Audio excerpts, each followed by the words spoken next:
서브이시입니다. 워렌 버핏도 세계 1등주 투자 중. 투자의 기재 버핏 바이오 팔고 소비재 담았다. 뭐 이렇게 기사가 나와 있는데요. 버크셔 해서웨이가 미국 증권거래위원회 SEC죠. 여기에 제출한 13F 보고서에 따르면 올해 2, 4분기 바이오젠과 아비부, 브리스톨 뭐 이런 제약주를 판 것으로 나타났다. 뭐 이렇게 얘기가 나오는데, 버크셔 해서웨이 같은 주식은 SEC에 어떤 주식을 샀는지 보고를 해야 됩니다. 이것이 바로 이제 13F 보고서인데요.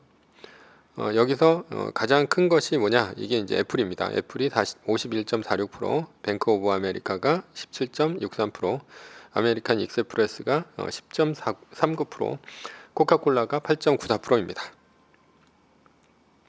이 외에 또 뭐가 있냐? 그 2분기 편입 종목, 편출 종목 등이 있는데, 크로거하고 RH, 에이온 요거를 이제 편입을 했고요. 그리고 편출은 이제 바이오젠, 아비부, 브리스톨 마이어스킵, 그리고 뭐 여러 가지 쉐브론이라든가 GM, 뭐 US 뱅코프 이런 것들을 이제 편출을 했습니다. 2분기 편입 편출 종목이 있는데, 뭐 이런 그 종목들은 그렇게 중요한 건 아닙니다. 그런데 뭐 유튜브라든가 이런 것들을 보면 상위 4개 종목, 그러니까 애플, 뱅크 오브 아메리카, 아메리칸 익스프레스, 코카콜라 이런 것들은 별로 안 다르고요. 요번에 새로 편입된 종목들을 집중적으로 분석하는 경향이 있습니다. 왜 그러냐? 어떻게 해서든지 워렌 버핏과 비슷한 시기에 사서 올라서 팔고 싶은, 단타 쳐서 돈 벌고 싶기 때문입니다. 그러나 중요한 것은 이게 아니고, 실제로는 이게 중요하다. 상위 4개 종목 이게 중요합니다. 왜냐하면 비중 때문이죠. 애플, 뱅크 오브 아메리카, 아메리칸 익스프레스, 코카콜라 이 4개 종목의 비중이 얼마냐? 88.42%입니다. 그러니까 나머지 10% 좀 넘는 비중으로 나머지 종목을 샀다, 뭐 이런 얘기인데, 그렇다고 뭐 요번에 이제 편입된 크로고, RH, 에이온 뭐 이런 것들이 뭐 3%씩 한 10% 가까이 되냐? 뭐 절대 아닙니다. 0. 몇 프로입니다. 한 종목당 1%도 안 되는 종목들이 수두룩하고요. 0.03%, 0.01% 이런 종목들도 수두룩합니다. 따라서 별로 중요치도 않고, 오히려 이번에 새로 편입 종목된 종목을 샀다가 다음 13F 보고서에서 빠지면 오히려 워렌 버핏 따라서 단타 치려다가 수술 당하는 수가 있습니다. 그렇다면 포트폴리오 4개 종목의 매입 시기를 한번 보겠습니다. 버핏 포트폴리오 78% 차지하는 종목 5개. 이거는 이제 기사가 2020년 기사인데요. 이때보다 훨씬 더 많이 늘어났죠. 88% 정도가 되고 그 4개 종목이 됐죠. 첫 번째는 이제 코카콜라인데, 코카콜라는 가장 오래 보유한 주식으로서 32년 투자하고 있다. 이게 2020년 기사고요. 32년 전이니까 1988년입니다. 워렌 버핏은 왜 코카콜라를 이때 샀을까? 이때 이제 1987년도에 블랙 먼데이가 있었죠. 10월 달에 엄청 떨어졌습니다. 코카콜라는 워렌 버핏이 오랜 전부터 사고 싶었는데 70년대에서부터 사고 싶었지만 비싸서 안 샀고요. 1987년 블랙 먼데이로 급격히 떨어지고 나서 좋은 가격에 산 것으로 보입니다. 다음은 이제 아메리칸 익스프레스인데요. 버핏이 27년간 들고 있다. 세 번째로 오랜 기간 투자하고 있다. 이거는 이제 1993년에 산 것으로 보입니다. 그리고 뱅크 오브 아메리카, 요거는 2008년도 금융위기 이후에 그때 매수하기 시작했습니다. 한마디로 이런 주식들은 뭐 좀 위기가 있은 다음에 굉장히 좀 많이 떨어졌을 때 매수하는 이런 경향이 있다고 이렇게 볼 수가 있습니다. 가장 중요한 애플은 언제 샀냐? 버크셔 해서웨이 애플 크기 한 입 베어물다 라는 기사가 있는데요. 버크셔 해서웨이가 애플에 관심이 있다는 최초의 징후는 세계 최대 기업 애플의 주식 980만 주를 매수했다고 발표한 2016년 5월 16일입니다. 그러니까 한마디로 애플의 최초 매수는 2016년 5월 16일이 되겠죠. 애플이 세계 1등으로 올라오고 나서 한참 지나서였습니다. 그런데 애플의 비중이 50%가 넘습니다. 거의 몰빵이라고 봐도 상관이 없고요.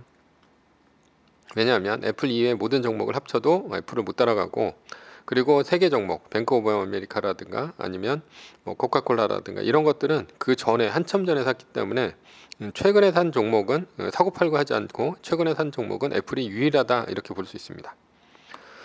애플을 지난 분기 포함해서 2분기 연속 매도를 했습니다. 애플의 매도는 120불하고 130불 구간에서 연속 매도를 했는데요. 그래서 벅셔 해서웨이 포트폴리오가 지난 분기 비중이 47.78%까지 줄어들었습니다. 그러나 지금은 51.46%까지 오히려 늘었죠. 이렇게 늘어난 이유는 애플의 주가가 올랐기 때문이죠. 투자 기재 워렌 버핏도 후회를 애플 매도는 실수다 뭐 이런 얘기를 했는데요.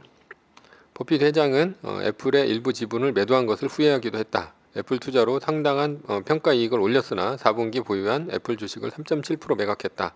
이로 인해서 벅셔 해서웨이가 보유한 애플의 주식은 124조 원으로 줄어들었다. 그러니까 이 4분기는 2020년 4분기를 얘기합니다. 그래서 2020년 4분기에 애플을 매도했다고 해서 1분기에 발표를 했는데 1분기에 이게 13F 보고서가 나오고 나서 애플이 떨어졌습니다. 예. 버핏 회장은 우리는 애플을 살 기회를 얻었고 작년에 일부 주식을 팔았다. 아마도 실수인 것 같다. 왜 실수냐? 이게 이제 애플 제품들은 사람들에게 없어서는 안 될 필수품인데 애플 제품이 사람들의 삶에서 차지하는 부분은 어마어마하다. 사람들에게 자동차와 애플 중 하나를 포기하라고 한다면 자동차를 포기할 것이라고 극찬했다. 그래서 요번에 편출 종목에 GM이 들어가 있죠. 그래서 자동차를 판 것 같고요. 그리고 사람들은 우버를 타고 다니고 그 자동차를 안 사는 경향이 있습니다. 요즘 젊은 애들은. 그래서 이번 분기에 애플이 150불까지 오르면서 버핏의 후회는 맞는 것으로 드러났죠. 잘못한 것입니다. 지난 분기에 벅셔 회사의 13F 보고서를 보고 나서 애플이 이제 판 것으로 나오고 애플이 주가가 추가로 하락을 했습니다. 그러나 이번 13F 보고서가 나오는 날이 8월 16일이죠. 이날 1.36% 애플이 올랐습니다. 아마도 벅셔 해서웨이의 13F 보고서를 보고 오른 것으로 보입니다. 벅셔 해서웨이 CEO의 워렌 버핏은 지난 55년간 연평균 20.3%의 수익률을 거뒀다. 누적 수익률 어떻게 되냐? 이게 274만 4천 퍼센트 정도가 된다라는 것이죠. 약. 그러니까 엄청나게 올랐다는 얘기예요. 1965년에 100달러를 주식에 넣었다면 2019년 12월 말 270만 달러의 가치가 될 것이다. 뭐 엄청난 부자가 될 거라는 얘기죠. 벅셔 해서의 연평균 수익률이 20.3%입니다. S&P 500 연평균 수익률이 10.1%입니다. 이거 배당 포함입니다. 한 9.1% 정도 됩니다. 따라서 벅셔 해서웨이의 연평균 수익률은 시장 수익률을 무려 10% 이상 비트를 했죠. 지금 벅셔 해서웨이는 최근에 세계 1등 주인 애플에 몰빵하고 가고 있는 중입니다. 뭐 코카콜라나 뱅크 오브 아메리카 이런 것들은 팔 필요가 없다고 이제 본 것이죠. 결론은 워렌 버핏도 세계 1등주 추정 중입니다. 따라서 세계 1등에 투자한다면 연간 20%가 넘는 수익률을 거둘 수도 있습니다.